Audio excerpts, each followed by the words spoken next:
in preparation of the marketing team coming to present to us on June 13th. And so if you can fill that out. I know I said Nancy will be here soon, so hopefully she can also get started on that. Mr. Brookner should be here at 11. So hopefully nothing makes that difficult, and he does get to arrive. He says that he'll be here from 11:30. Now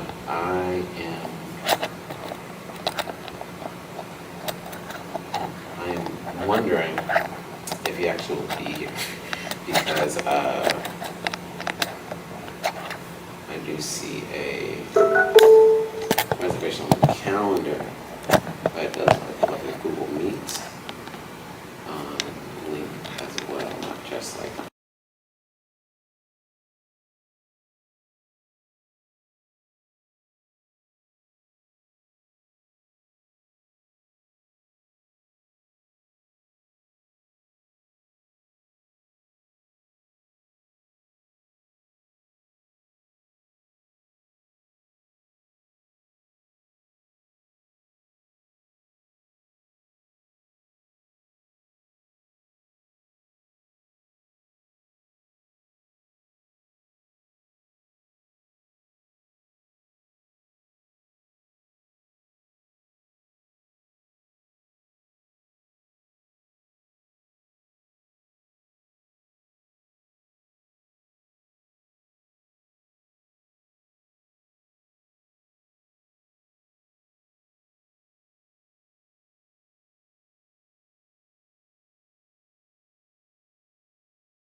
So just to maximize the time that we have with Mr. Brookter, we're going to ask you guys to stop filling out the paper just for now. We do still want to have it filled out afterwards. But he did have a chance to talk with us a couple weeks ago. And it was 30 minutes, and I was like, oh man, people weren't here. Some people were present, some people weren't. And to ask questions. And so I did want him to be able to answer any questions that you guys may have for him. Again, as an executive director, I would say not a beginning nonprofit, because we've been around for 50 years and have, again, over 100 employees. But definitely any types of insights that you guys might want from someone with his experience. I had brought up to him last time the questions around fundraising, to which he spoke about the importance of being outside, being seen, making sure that people know who you are and can speak about you in rooms that you're not in.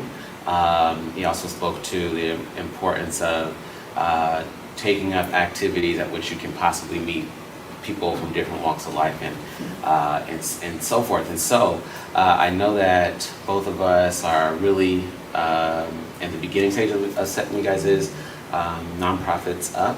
I know one thing that she brought up that I thought I really wanted to talk to you about last week too was focus, right? So we checked out her website, and the website is like everywhere. Well, it's everything. It's everything, and I'm like, oh man, like you do everything, right? And with that being said, the question becomes, how do they narrow it down? What do they narrow it down to, and focus on until they can kind of broaden their perspective? Well, I think first of all, as Jermaine was kind of sharing, I think even for us as an organization, we went through it at a much larger scale, right? Because when we first started and the organization was founded, we just did workforce development. And then what we saw and responded to was there was a greater need in the community. And so then we had to be intentional, saying, well, we do workforce development. We've done that for over 3 decades at this point. So we know how to do that. We're known for that. So now we can switch our attention and be more intentional about, at this time, education. Like, how is the intersection between education and workforce? How do they work together? What does that look like? So it's like we had the engine running on workforce, and then we're able to switch and focus attention on education. And so I'm sharing that because I think, when you're first starting out, first of all, you see that there's a huge need in the community. Huge need, right? From lack of internet access to transportation to sanitation. It's just, all right. I think the best thing that folks can do, and one of the things I always share in terms of the model, and I'll be honest with you guys, whenever somebody tells me they want to start a nonprofit, I tell them don't do it. It's the first thing I say, right? And then I say, secondly, if you are going to do it, you do need to find out what your niche is. Like, you need to find out wholeheartedly, when you talk about your organization and the passion that you have, like, this is what we do. And then I tell folks they should work with a larger organization to be able to prove that concept. Because what a lot of people don't realize and know and understand, especially when it comes to being in this space, is it's much different. It's also a business. And in any business, whether it's for-profit or nonprofit, you have to have capital. And so what happens with some of our smaller organizations, folks that are starting up, is you're wanting to do the work, you're doing the work, you're doing great work, but then you understand that the way the system is designed is that you get reimbursed for what you spend. But it's like, I don't have any money to spend in order for me to invoice you to get reimbursed, but I'm doing the services. So I share with folks, again, get with a larger organization that can act as your fiduciary sponsor, right? Which means they can hold the funds for you, make sure they're invoicing, make sure they have cash flow on hand so you can take care of the things that you need to, and you need to go prove your concept.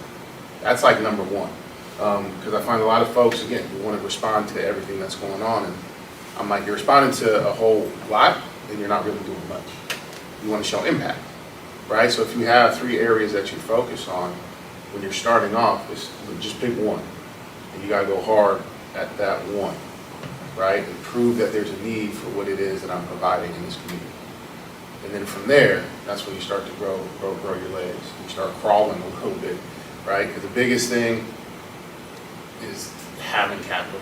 You got to have money in the bank to process payroll, to take care of gift cards, incentives, whatever it is that you guys are doing, in community. You got to make sure that you have those on hand. And in terms of focus, though, that's something that's learned, I think, over time. For me, my focus has been able to come from playing college sports. I played college football at Utah State University, and I was always in a chaotic space, right? Every game, it's 50 people, 20 of us on the field, 22 people on the field going at it. You got the folks in the stands. And so through playing sports, I've been able to slow things down. And so that's what I've been able to do at the organization. I treat it the same way, especially during COVID. Like everything was coming at us tenfold, even still now. Community looks at us, oh, you guys are the biggest organization. And Baby Hunter's Point, you need to help me with this, this, and this. And I step back and say, but we don't do that. Our focus and what we do are these three things. But we can connect you to somebody else that provides the other services. So it's just being true to your mission, true to your vision, and being able to say no. That's the other thing. You get tempted, right? Folks come, it's like, Mr. Palmer, we know X, Y, and Z, and you're like, ooh, that sounds good, it looks good, it's gonna pay me a little bit of money. But it's like, you gotta sit back and say, well, is that what my focus is and what it is that I'm trying to do, right? Because it gets very easy to try to go chase it. People say nowadays, go chase the bag, right? Like, no, you have your mission and your vision, and you got to stay in that lane. And it's difficult, though, because people will ask you to jump out of your lane, to do something a little bit more. You have to be cognizant about how much you take on. And you have to be honest with yourself, too. That's the other thing, right? Because everybody want to do everything, but you can get burned out. Like you said, organization-wise, you can't afford it. You don't have the capacity. And it's okay to be honest about those things. Like, you have to. Like, I know for us, like, at least every quarter, I'm doing an assessment of the entire organization. Where are we? How are the team members? Are we staying aligned with our mission and our vision? The folks we're getting money from, are they aligned with what we do? Right? Those are questions that I constantly, ask myself. So in terms of your focuses, what have been the main three, and what is probably standing out as probably the one that you want to lean towards? So it was so weird because now I changed my mind again. Oh my God. So when we went to welcome the Kenyan president, he got trillions of money from the US, right? And one was he did a partnership with HBCUs. So I'm like, why am I here hooking up people with immigration issues, or people are exchanging money? I'm like, where am I? And then we're about to do the San Francisco Nairobi sister city. Immigration is not, so I need to change the strategy where I can be able to capitalize money. And then, so I wanted to focus on the Swahili, teaching especially African American kids Swahili, and also asked the president to include Swahili in the HBCUs. We should not be learning Chinese. Yeah. So Swahili will be one of the programming. So even if you're looking at, they're setting up Kenya to be the next Silicon Savannah. Yeah, even the New York office is closed. They're setting the headquarters in Nairobi. Interesting. So I think that's where there's a scramble for Africa with the tech, AI, agriculture, everything is heading there. Tyler Perry is opening Tyler Perry Studios in Kenya. What? Yeah. So I was like, I need to redo the website. Because I'm like, and our politicians are hyenas. They're just going to come and scramble all the money and go. So now the diaspora has been tasked by, set up like a monitoring committee where we don't want to be on the menu. So we want to be able to sit at the table and say, these funds have to be channeled through us and then to the country. So So I wanted to include that learning Swahili, and then maybe arts and culture programming. But I'm still confused on. I'm doing a San Francisco sister city. I'm gonna be connecting these investors with investors in Kenya. Where am I? So I'm trying to get in between, and then San Francisco, the mayor's office said we need to set up another non-profit for the sister city. And I'm like, oh, I don't know if I want to start another non-profit all the way from scratch. It's a nightmare. Right. And then the volunteers, they help you halfway, they leave stuff on the side. Grant writers, they want to get paid to write the grant. I'm like, I don't have the money. I'm like, can you volunteer?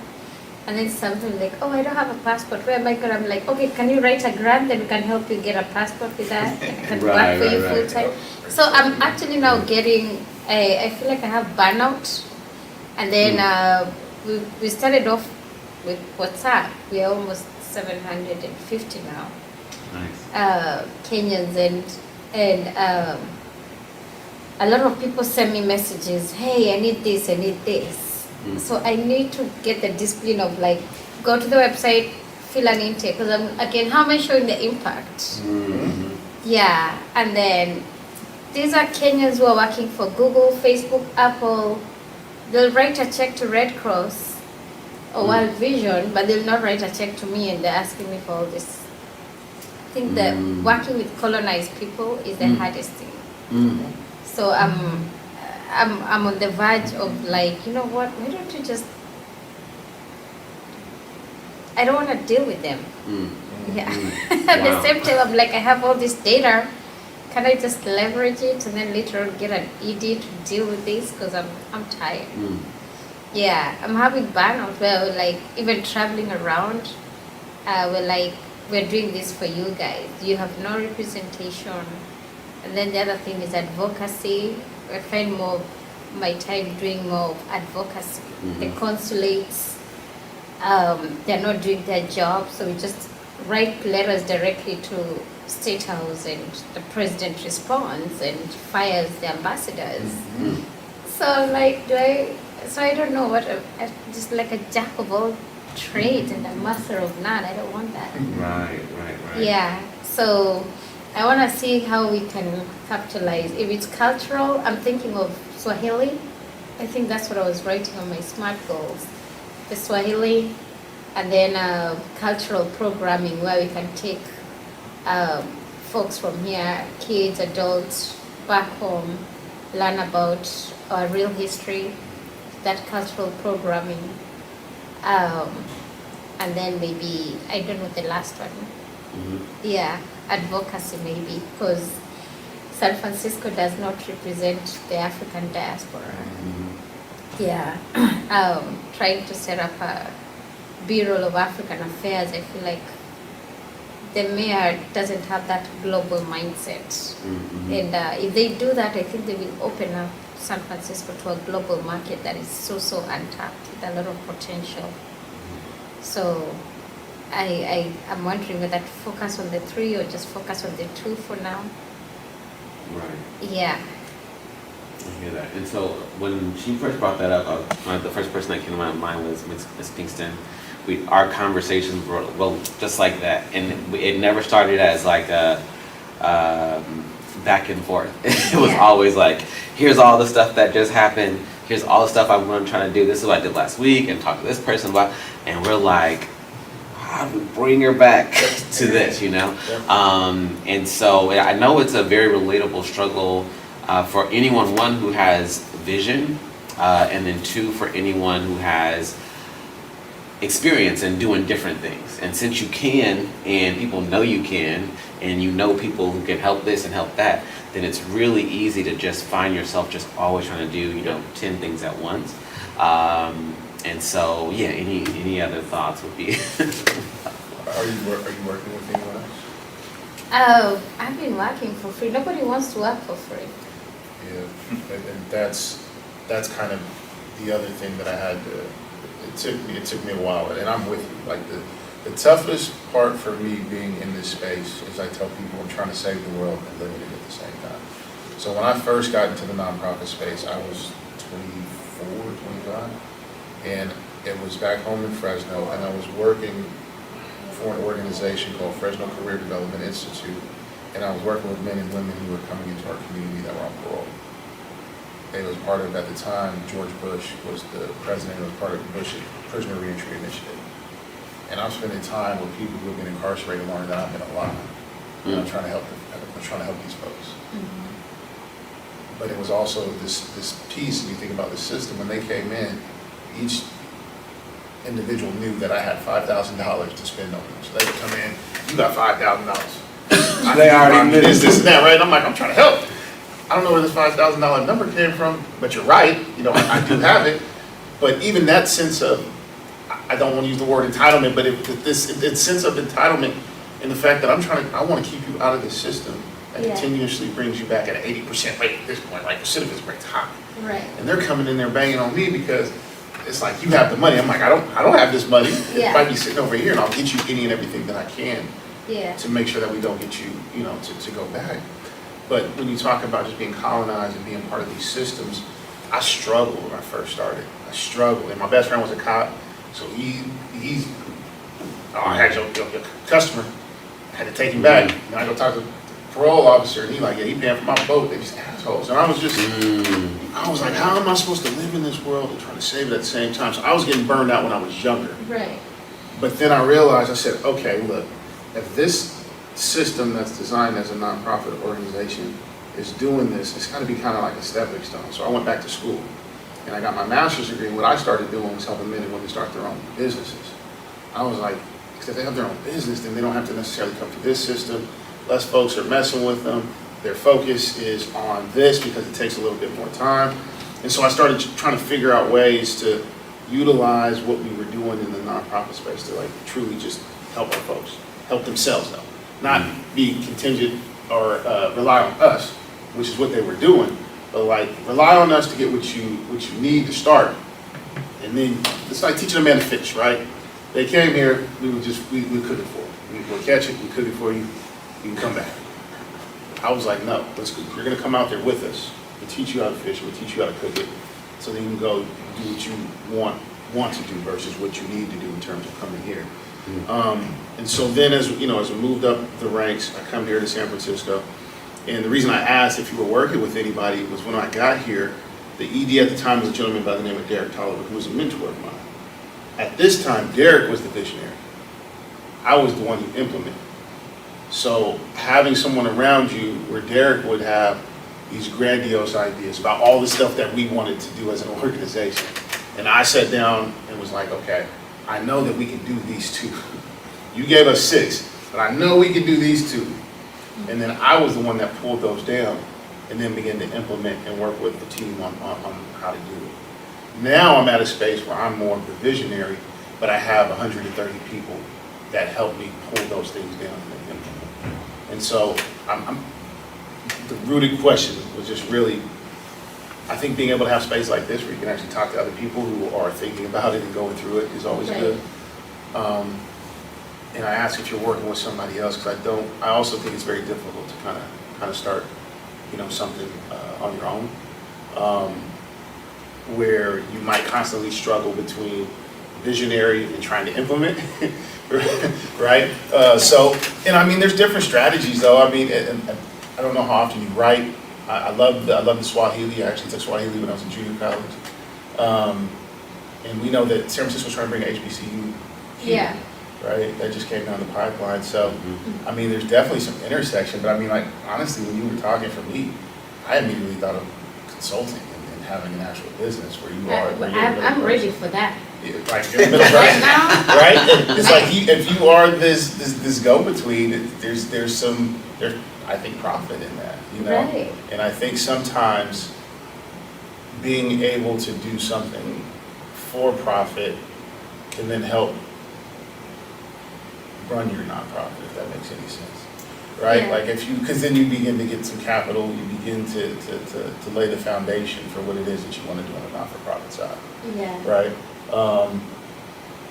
Because I've been doing this a long time, but I've done both. I've had businesses that I've had with some of my friends that actually helped run some things that we were doing for folks in the community as well too, where it was of no cost Yeah. to them, no cost fee.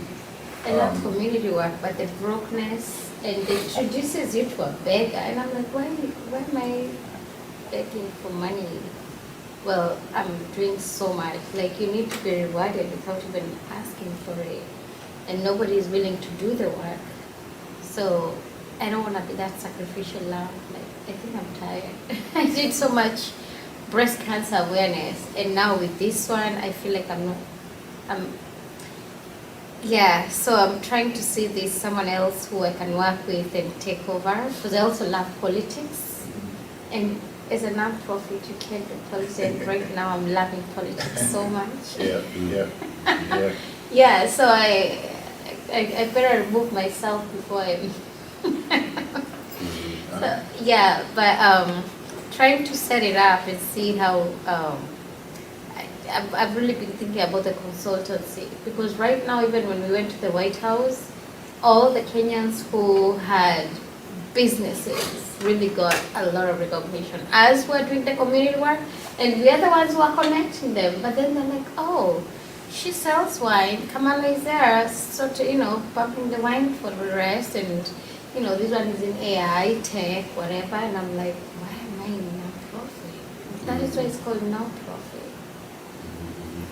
But then, so I've been doing a lot of soul searching. I'm like, I really love what I do, super passionate, but it's really hard to move when you don't have the finances to save the world. Yeah. And we had narrowed down on that, because the first time we did the survey and we asked the community, what are your community needs? So the survey was migration, housing, they need workforce development, because a lot of them, they came here and they're told, get into nursing. So they do nursing, they get burnout. It's a job they did because of the money, because some of them are that cheaper and easier, faster, to be a CNA. So there's a lot of suicides in the African community, because a lot of people are in jobs they hate. There's a lot of burnout. The culture shock change. We have lawyers who are doing CNA. We have people who are scientists, and they are taking care of old people because they're undocumented. So that mental issues have been such a huge crisis in the community. So the biggest thing is the undocumented. But then, when we told them, there are many over here, but every time we call, we say, there's a town hall. Come and talk as an African immigrant. They don't show up. So I'm like, why do I have to be showing up and I'm a citizen here? So I'm throwing in the rag now. Like, yeah, I'm tired. I'm like, you're fighting for people who are not ready to be liberated. So it's so it's a tough space. So I'm gonna challenge you. Yeah. Only to say, I think, folks don't know what they don't know. Because what I did have to ask myself, because I ask myself the same thing all the time. I have a master's degree. I got friends working in tech. My title as a CEO, I could be in another industry, Right. creating a widget, or just probably sitting there making twice as much money as I make now. Right. But what I had to do was sit down and look at myself. And when I said, if you're not doing it, who's going to do it? Right. And it does get tired. It's a tired. The biggest thing I can say in terms of focus too is make sure that you also are taking care of yourself. That's one of the things I didn't do early on. I was always working, and I was always questioning myself, always questioning the work going on in the community. To where now, I've been doing this 17 years. I'm just now getting to a space where, okay, let me take control of my calendar. I only take meetings on these days. I take every other Friday off. I'm making sure that I'm taking care of my mental health, because nobody else is going to do it for us, right? But I'm just challenging you because you do know that, right? If we're talking about a group of folks who don't know potentially what liberation looks like, that you do. And so sometimes, when you understand your purpose. It's it's a purpose, it's a calling. Yeah. I'm pretty known, like if you Google my name, you see the breast cancer awareness, because I lost my mom to breast cancer, so I went hard with the doctors because they neglected her. And I went hard and started advancing the cancer awareness, making knitted prosthetics and donating and creating awareness and fighting the doctors and the system. So I did that for like 8 years. We are a brand. But then now when it came to advocacy, you fight for the patients because the doctors are giving fake medicine, and then the patients are paid. They're told, hey, come, stop complaining. So they're given chemotherapy that has been added water. They turn back on you.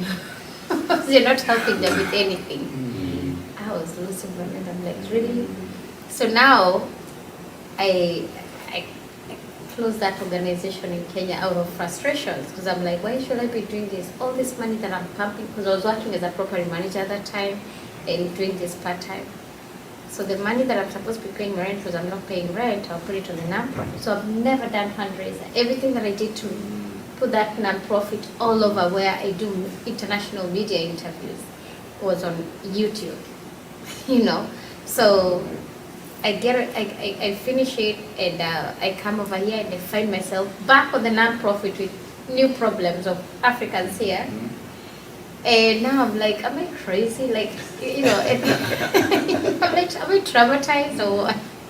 So it's like every time I try to quit, I find myself back in, you know, and I don't know, it's a calling, but when I look at it, it's just too much. It's something that I love to do, and I'll do it with no pay, but at the end of the day, when you look at other people who are in other careers, flying around the world, in Bali, meditating, I can't even afford that. But, you know, is it really worth it? That's another thing, you know, and I'm too ethical to do the stuff that you gotta do to live good. So I don't know.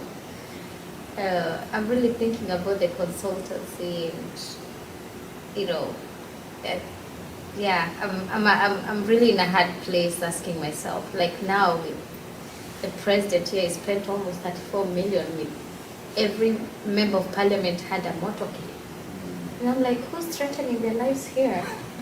You know, and it's just ridiculous. And yeah, so I'm kind of like just really confused. And, you know, the non-profit is there, it's thriving, Kenyans need it, Africans need it. I think we've positioned it to a level where anybody who wants to do anything in San Francisco, you have to go through us.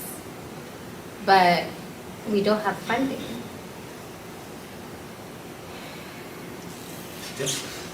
There's unconventional funding revenue streams out there. You just have to be willing to educate yourself and then take risks, because it's risky. But like I'm trying to build a nonprofit to house people coming out of prison, right? Especially youth offenders who have different types of struggles. I mean, you look at a guy or a female and say, oh, he's 30, 40, 50 years old, right? But he has the mentality of the day he left. So he's 17, 18, 19, 21 years old mentally, because it freezes you there. And so a lot of people don't know how to manage, help manage those people into their, you know, the new life out here in society. But one of the things that I learned, and I got sidetracked because I relied on some advisors, was I ran across a program where you can go to the bank and say, I want that building right there. And they're gonna go, okay, why should we get that for you? Because I got these many people, and if I get this building, I can put those people in it, and I get paid this much, and I'll pay you back. And they'll say, okay. So the guy said, yeah, that's true. So let's talk about it. It's been 2 months. We ain't talking a word. So I get sometimes, you know, derailed by other people's good intentions, but they have a life too, and they'll forget about you. Instead of saying, oh, you didn't get out the second day, the third day, okay, come and go get it, and just go to the bank. I told a friend of mine, I said, I applied for CEO positions knowing that I'm not going to get it. But every time I apply and I get an interview, I hear what I need to know. They'll say, do you have this? Do you have that? Oh, what about this? Do you? And so I'm going to get rejected 9 times. But finally on that 10th time, after I go back and I get what he said or she said and that 10th time, I'm going to get a CEO position. Not because I have a degree or not because of this or that, what you think you need, but because I listened to what people said I need in order to have.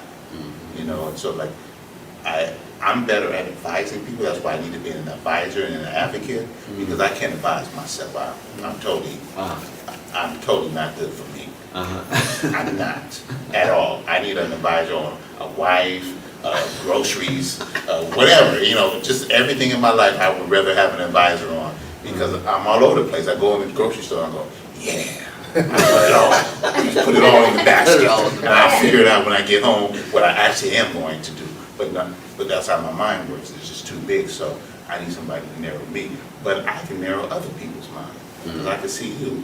I mean, man, that hat can sell good at this stuff that I just had. And I'm thinking already a marketing scheme, woo, talking to the owner, woo, Right. you know what I mean? And that's why when I hear Nancy talk, I'm like, damn, I can make that happen right there. Just Right. tell her to this, woo, and help out, and boom.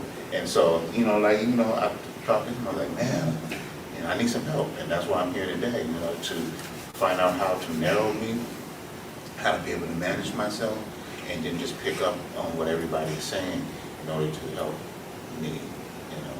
But, yeah, I should have been in school.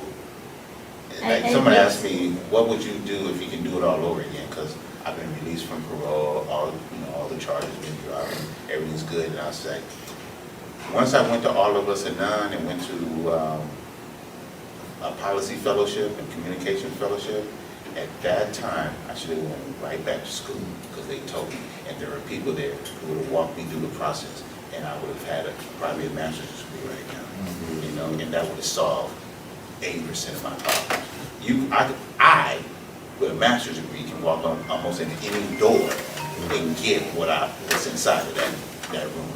Right. Just because of that piece of paper. And it doesn't even have to be related to what I'm going in there for. Right. I can have a master's degree in agriculture and go in there and run a tech corporation. They just want to know that you have, someone told me that college isn't for learning. It's to show that you're disciplined, to get up every day, do what you're told, and complete a task. Right.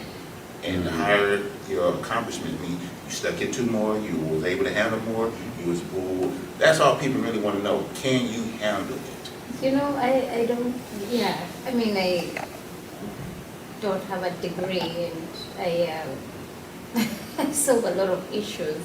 I was asking the president, why do you have to keep bringing ambassadors from Kenya? We're brand new here in America, they don't know the system. Why don't you make us a local ambassador? And I never really like. There you go, right there. So, I've been asking myself, like, you know, I have worked for organization where I see all this, you can do a better job. So, I'm getting to a level where, look at the politicians, they buy their degrees from India, and they do crappy job. You just have to learn the system, play the game, and now that we know their game, I think we can do it really good. So they're kind of scared. And I'm really looking at how to play this. You know, there's a book, The Game of Life, and how to play. So, experience has taught me a lot working for nonprofits. Having experience struggling, you know, like now you can feel our pain because you've been there. And yeah, the scatterbrain is where the mind, I'm not even able to sleep, because sometimes I'm like, okay, what about if I do this? And then the people feel so connected to you, and I'm asking myself, like now, if I, you know, I was just saying the other day, and they said, I swear to God, if I get a good job offer in Congress, I'm taking, or in politics, I'm taking. You know, because we always like, yeah, why are we electing all these people to go and be our leaders, and then they get up there, they do crappy job. Why don't I can get there? I think I can do that and do the right thing. But the people are like, now if you leave, who's gonna do this? Because I have all the resources, I connect people so easily, and then out of my story, where I found myself, my mom passed on the bridge, the Golden Gate Bridge, and today I feel like I'm a bridge to so many people. And so I'm very torn with the direction of this nonprofit. The SMART goal really brought me to, like narrow down, like, it brought a lot of clarity, and made me really think deep on leadership philosophy and narrow down. I cannot save the world, but now people have so many problems, and I'm just wondering which are the crucial ones. And now I attend this meeting where everybody is bagging in all this money, and I'm like, this is, I need to really focus on where to make the money. Yeah, I should not be living a substandard life. And the people who are not even worth it, they don't care, are the ones living the life. And I thought about it, I said, what about if I die tomorrow? It will be such a bad day. Then people will be like, oh my God, and then after that I'll be forgotten today after all this work like Mother Teresa. I don't want that. So how do you make your nonprofit profitable? Or, because I know even if I go to consult, I'm still going to do a lot of pro bono work. I know myself. I think the better question is. And then I'll complain when I'm broke. I think the better question is, how do we make you profitable? Right. Your nonprofit is as profitable as you're going to be as profitable. Right. So, and that goes for me too. That's what I'm always saying. And I'll give you an example. Yeah. Like I said, I should have went back to school. But even if I decide to go back to school, I'm like, what do I go to school for? There's many things that I do. I'm an artist, I'm a communicator, I'm a businessman. I have an AA degree with emphasis in business, so that's how I know how to move in the business world. I was on the cover of San Francisco Chronicle for winning a business pitching contest. I know how to talk to people with money. Well, why I ain't got no money then? You know what I mean? It's like, this is weird. But it's because I haven't followed through on one thing that leads to the next thing. And so I've slowed down now, and I've decided to do that. I almost didn't come here today because when I woke up, I just felt so bad. Like my body was just like a rock in the bed. It didn't want to get out at all. And I had to like really force myself because this is a part of my plan. If I don't do this, I'm not going to win. So even when I don't want to do something, I have to do it. I can pick another day, but I ain't got nothing to do. Be a rock in the bed. But then that's when I got all the energy. I ain't got nowhere to go. That's neither here nor there. But so each thing. So, what do I go to school for, right? And so I'm an artist. When I got to San Francisco, I wanted to be an artist, but they told me I had to get a job and show pay stubs and things, the conditions of parole. So I had to put that on the back burner. When I was in prison, thousands of artwork. Right? I sent it out to people to hold. I sent it out for sale. I did all these things, and all I would ask for was a picture in return so I could build my portfolio. Half of them never did that. So, but to say, I'm an artist, and in art, there's a vocal artist, there's a paint artist, there's sculptures, there's different forms. So if I went back to school, and then I go to school and I say, well, I want to go to school for art. And they say, you don't need no art degree from school to be an artist. I know. I taught myself. But I won't be able to get into this studio, I won't be able to get into this museum, I won't be able to get this job so that it will lead to me to my artist. And so again, I'm back to what do I go to school for? Then my journalist, so I get that journalist degree, so I go back to the Bayview newspaper that they're still looking for an editor, right? So it's all these things. So I finally sat down and said, okay, I'm going to be an artist. How do I do that? So I started a business, Studio 3 to the Third Bar, which is where I'm in as well. Life After Next, I'm going to ask for people inside who are youth offenders or artists to come to my program so that I can teach them how to be what an artist or how to get this job as a muralist or how to get this job as a graffiti remover, et cetera, et cetera. So, okay, I got that. As my business, I had an opportunity to get on KPOO. I got on there with somebody else's program. I just wrote up a 2 or 3 page report on how to transform Uplift to be something that's beneficial for the church and et cetera, et cetera. They don't know how to deal with that. So I said, that's a long-term project. But as I'm working for someone else, the guy at KPO says, I want to give you your own show.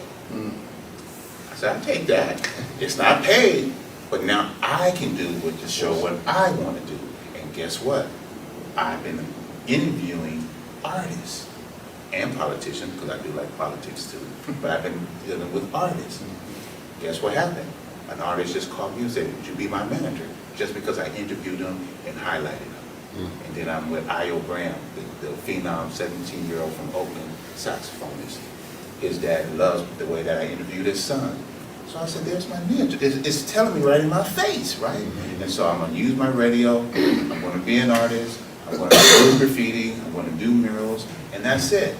And if I have to live on the street in a tent, that's what I'm willing to do. Some people can't do that. You have kids. You have obligations. I don't have that. I don't have no obligations but to me.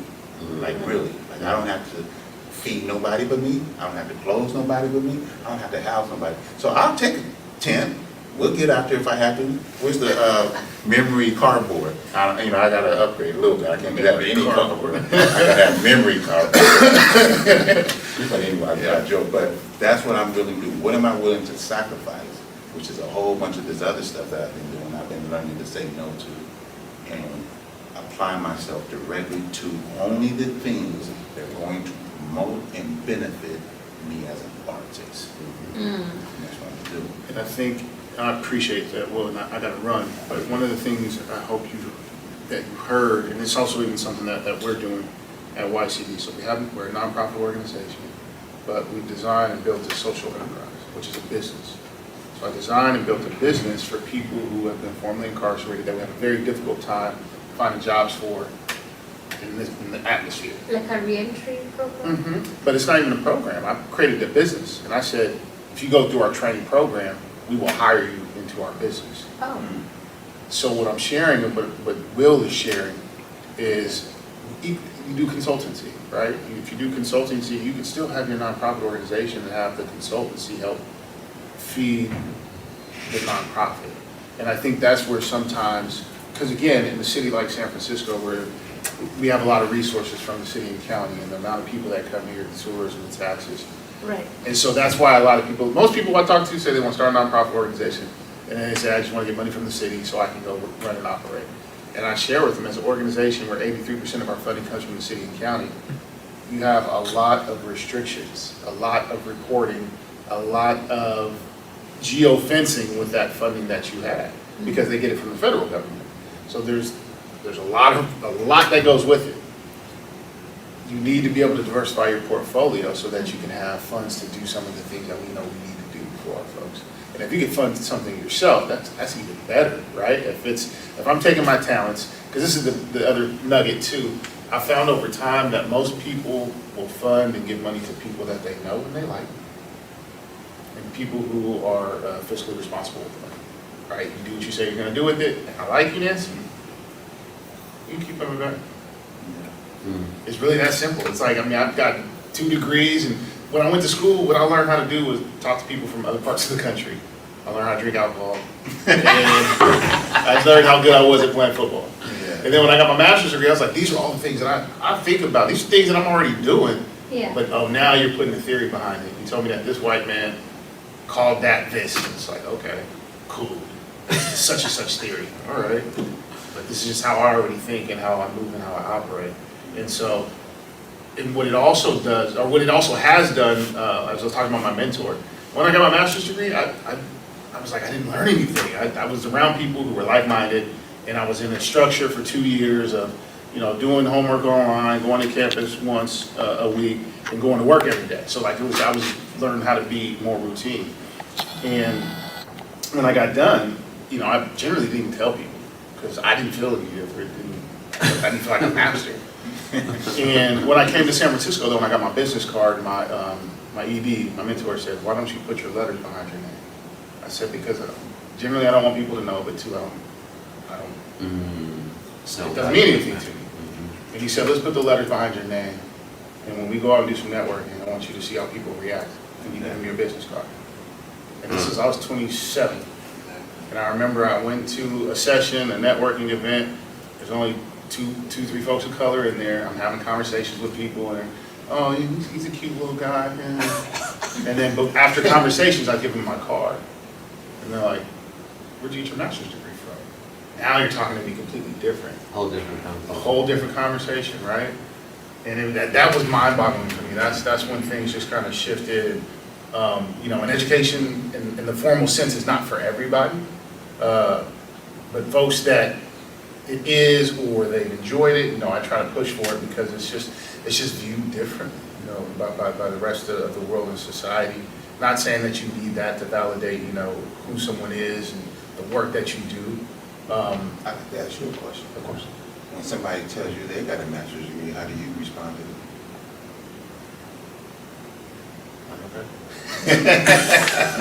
I really do, bro. It's like, because Will, you know me.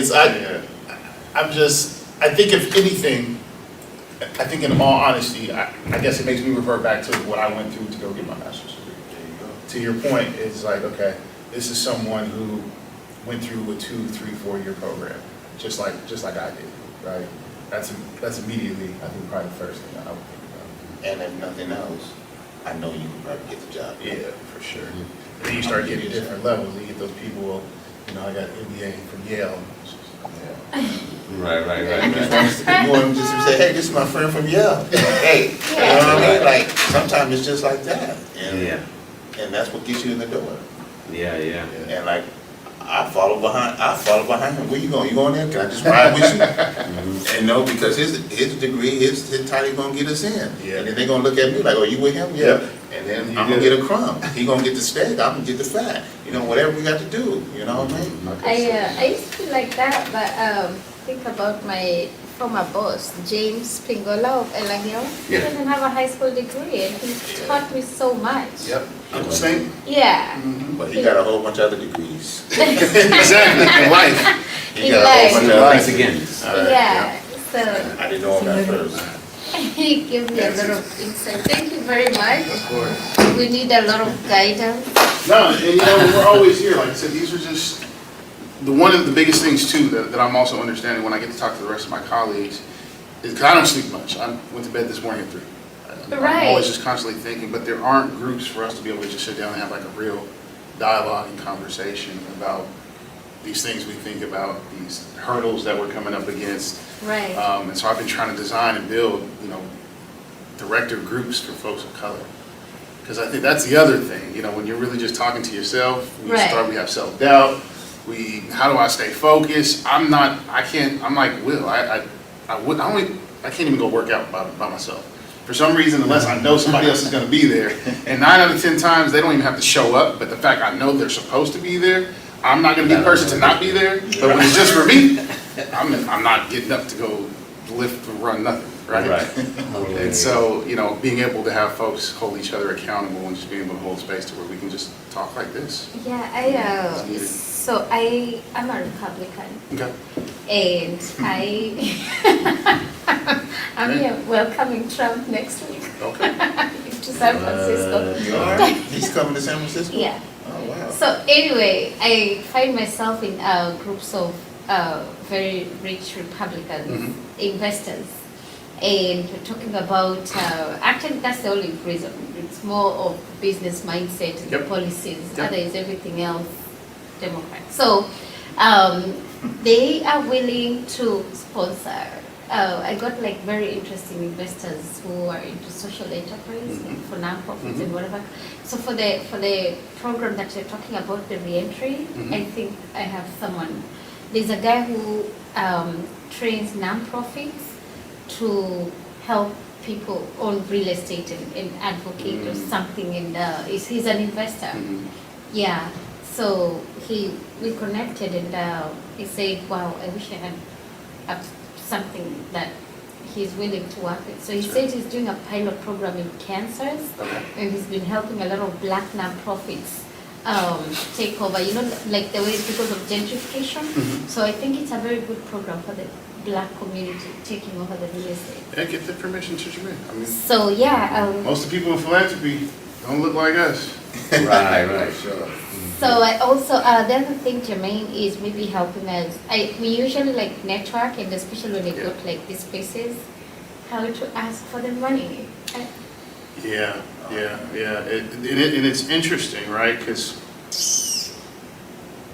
I generally go into 90% of my meetings with no ask for money.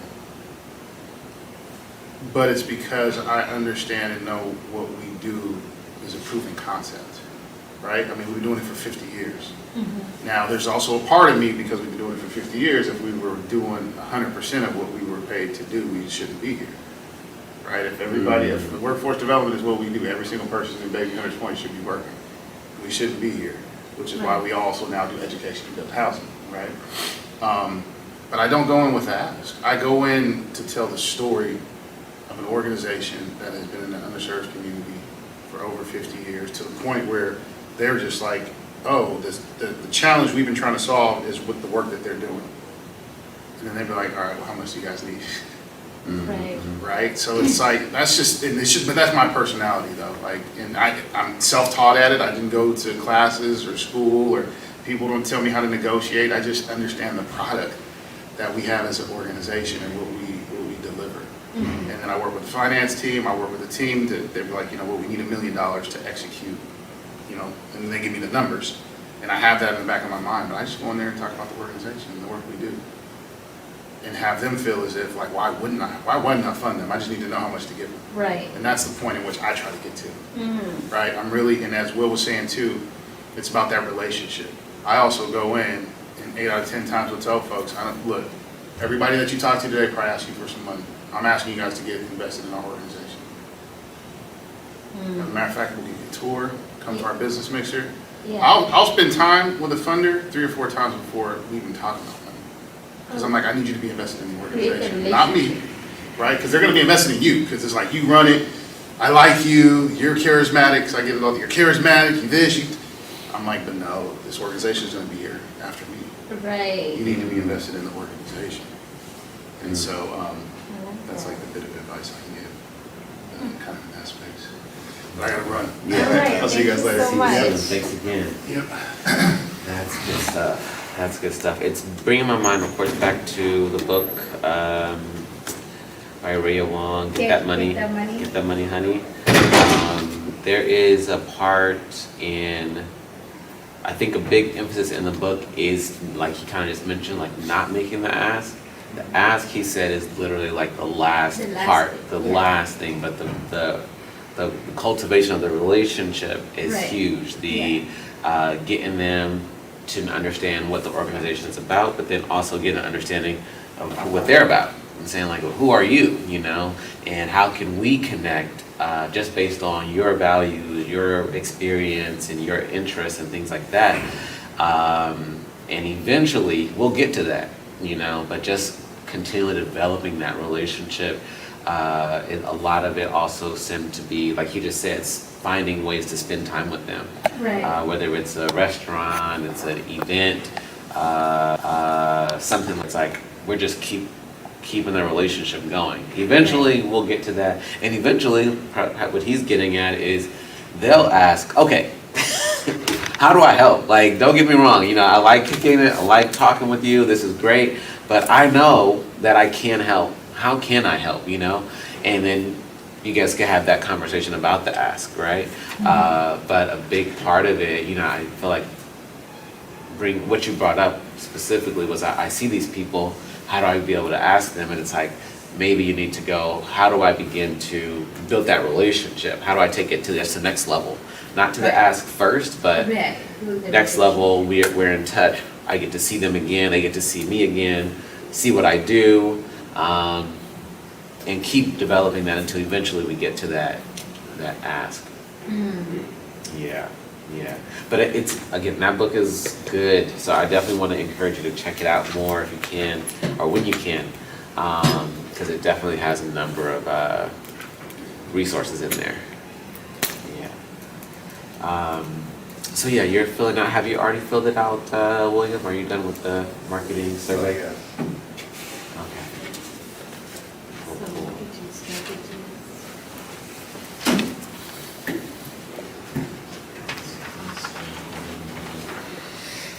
So I'm wondering, like, do we need to scan it in, or Yeah. like maybe even, like, do they have a box we can put it in and they can grab it? I don't think it needs to be in a box. Uh-huh. I'll just scan it and send it to them. through Okay, email. okay, Yeah. cool. All right, but one thing that you had mentioned, William, man, I was like, that's why I did want us to spend time in the Atomic Habits book, because consistency is, and according to Terry, and I'm sure there's other folks that have mentioned it on social media, like consistency is like the cheat code. You know, you could find a way to do something on a regular basis, you know, every single day or every single week, whether it's a year down the line or 5 years down the line, there are going to be fruits of that labor that do come from that. But a big part is being able, like you just mentioned earlier, is managing your time, structuring your day, structuring your week to where you can actually do the thing that you want to do, and get better at it on a regular basis. And I really know that that's a big part of what, again, the Atomic Habits is all about, is how do we set ourselves up so that we either have to do the thing that we're saying that we're going to do, or we just make it really easy for us to do it, rather than it being something that takes a lot of effort and energy, and I got to go way over here, and I got to go do all this in order to execute this task that I said I'm trying to improve at. And so I know that in this chapter in particular, chapter 4, I do have the quiz and all that stuff. I do want to discuss it somewhat more in the beginning, because in this he is talking about